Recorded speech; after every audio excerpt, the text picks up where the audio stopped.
Partner, alis muna ako uli, ha? Ikaw muna ang bahala kay Graciela. Graciela, kay Martin ka lang didikit. Ayokong dumikit ka sa ibang mga tao dito. Wala akong tiwala sa mga tao dito. Kay Martin lang ako may tiwala. Siya nga pala, nakalimutan ko sabihin sa'yo, nung isang gabi, nakita ko si Leilani sa Manila, nagmamadali. Kasama yata yung boyfriend niya, eh.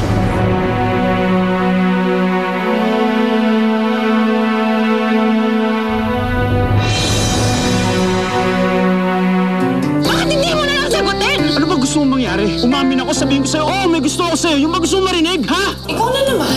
Anong ginagawa mo dito? Sinusundan mo ba ako, ha? Ay, ma'am. Ito po si Doc. Di ba po gusto niyo po siya makilala? Wala na po kayong problemahin. Bayad na po yung hospital business. Sino nagbayad nito? Baka si Doc, ate. Oh, Martin, ba't nandito ka? Hindi ko ba sinamahan si Graciela? Samahan sa atin. Kanina, kinuha niya yung kabayo ni Mang Berto. Parang umiyak si Graciela nung nakita ko eh. Ano nangyari dun? Kuya, nakita mo na ba si Ate Graciela? Hindi pa kasi siya umuwi sa bahay. Tapos hindi rin makontak ang cellphone niya. Ibig sabihin, hindi pa siya bumabalik hanggang ngayon? Baka nawala yun. Kami kong dasal